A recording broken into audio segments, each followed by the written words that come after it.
अब भारतीय जनता पार्टी को लगता है कि आम आदमी पार्टी के टॉप 4 लीडर्स को गिरफ्तार करना काफी नहीं था।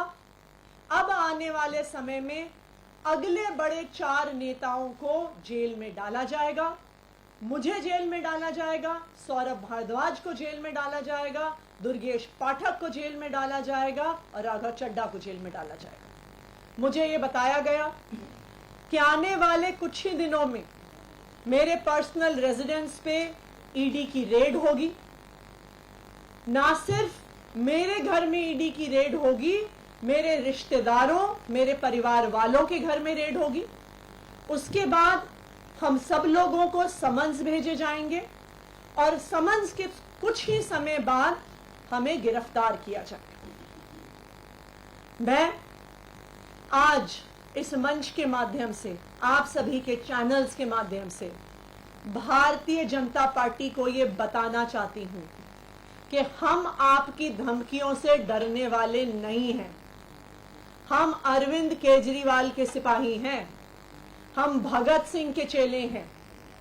जब तक आम आदमी पार्टी के हर नेता, हर विधायक, हर कार्यकर्ता में आखिरी सांस तक बची है, तो हम अरविंद केजरीवाल जी के नेतृत्व में इस देश को बचाने के लिए, इस देश के संविधान को बचाने के लिए, इस देश के लोगों को एक बेहतर जिंदगी देने के लिए काम करते रहेंगे। आप चाहे एक एक आदमी को उठा के जेल में डाल दो, आप चाहे एक एक विधायक को उठा के जेल में डाल दो, आप चाहे एक एक कार्यकर्ता को उठा के जेल में डालो, आप हर व्यक्ति जिसको आप जेल में डालोगे उसकी जगह 10 और लोग अरविंद केजरीवाल जी की इस लड़ाई को लड़ने के लिए सामने आएंगे और आपको हरा के रहेंगे। Thank you. क्या आप मानते हैं कल जो वोट में नाम लिया गया उसी कड़ी में का हिस्सा है? देखिए, ये बिल्कुल संभव है, क्योंकि कल जो ईडी ने सौरभ भारद्वाज जी और मेरा नाम कोर्ट में लिया, वो एक ऐसे बयान के आधार पर लिया जो बयान ईडी और सीबीआई के पास 1.5 साल से मौजूद है। ये बयान ईडी की चार्जशीट में भी है, ये बयान सीबीआई की चार्जशीट्स में भी है। तो आज इस बयान को उठाने का क्या कारण था? इस बयान को उठाने का कारण था कि अब भारतीय जनता पार्टी को लग रहा है कि अरविंद केजरीवाल, मनीष सिसोदिया, संजय सिंह, सत्येंद्र जैन के जेल में होने के बावजूद भी आम आदमी पार्टी एकजुटता के साथ, आम आदमी पार्टी मजबूती के साथ अभी भी जमीन पर लड़ रही है। और जो रामलीला मैदान में रैली हुई, जिस भारी संख्या में लोग आए, जो जन सैलाब आया, उनको अब समझ में आ गया है कि आम आदमी पार्टी की नेक्स्ट लाइन ऑफ लीडरशिप को भी गिरफ्तार करना पड़ेगा। आम आदमी पार्टी के, चाहे मुझे, सौरभ भारद्वाज को, राघव चड्ढा को, दुर्गेश पाठक को, अब वो जेल में डालने का प्लान बना रहे हैं। मेरा एक सवाल ये है कि आप कह रहे हैं जेल से सरकार चलेगी, लेकिन अब सीएम जेल जा चुके हैं। ऐसे में जो मुलाकातियों की लिस्ट है उसमें कोई कैबिनेट मंत्री नहीं है और तमाम जो प्रोटोकॉल्स हैं, चाहे वो किसी फाइल का आगे बढ़ना, तो कैसे होगा?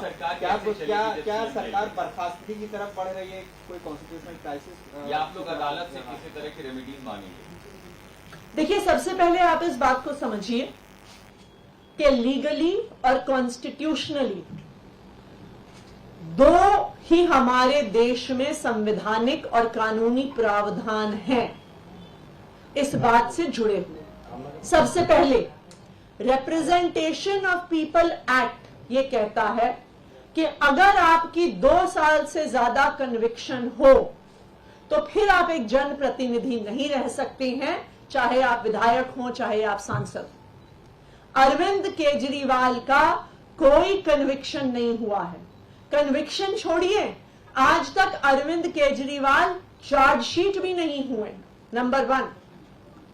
दूसरी बात, इस देश का संवैधानिक प्रावधान ये कहता है कि कोई व्यक्ति चीफ मिनिस्टर नहीं रह सकता, उसे चीफ मिनिस्टर के पद से इस्तीफा देना होगा अगर वो अपने हाउस की मेजॉरिटी नहीं इंजॉय करता। Arvind Kejriwal enjoys the overwhelming majority of the Delhi Assembly। तो इसलिए अरविंद केजरीवाल के इस्तीफा देने का कोई भी कारण नहीं है। अगर आज अरविंद केजरीवाल इस्तीफा दे देते हैं तो ये भारतीय जनता पार्टी के लिए एक बहुत सीधी और सरल एक एसओपी तैयार कर देती है, एक स्टैंडर्ड ऑपरेटिंग प्रोसीजर तैयार कर देता है। जिस तरह उन्होंने पिछले 8-9 साल में ऑपरेशन लोटस को एक स्टैंडर्ड फॉर्मूला बना लिया है, ये तो उससे भी आसान है।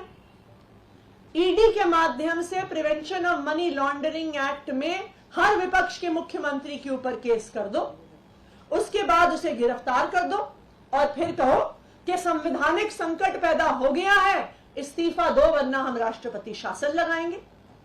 इससे आसान तरीका भारतीय जनता पार्टी के पास विपक्ष की सरकारें गिराने का क्या है। दिल्ली में भी अरविंद केजरीवाल की गिरफ्तारी का यही असली कारण है। कल अरविंद केजरीवाल जी को जुडिशियल कस्टडी में भेजा ईडी ने। उन्होंने कहा हमें जुडिशियल कस्टडी चाहिए। क्यों चाहिए आपको जुडिशियल कस्टडी? अरविंद केजरीवाल की गिरफ्तारी के समय ईडी ने कहा कि हम इन्हें गिरफ्तार कर रहे हैं क्योंकि हमें इनसे पूछताछ करनी है, क्योंकि हमने इतने समन्स भेजे और ये समन्स पर नहीं आए तो हम पूछताछ करने के लिए इन्हें गिरफ्तार कर रहे हैं। अब 11 दिन की पूछताछ हो गई, आपने जो जानना था आपने जान लिया। अब आपको अरविंद केजरीवाल को जेल में क्यों भेजना है? इसलिए भेजना है क्योंकि इस गिरफ्तारी के 2 ही मकसद थे। इस गिरफ्तारी का पहला मकसद था अरविंद केजरीवाल को चुनाव के दौरान कैंपेन करने से रोकना और दूसरा मकसद था कि दिल्ली की चुनी हुई सरकार, दिल्ली की चुनी हुई लोकप्रिय सरकार को गिरा देना, राष्ट्रपति शासन लगाना और फिर चोर दरवाजे से भारतीय जनता पार्टी की सरकार बनाना। Thank you.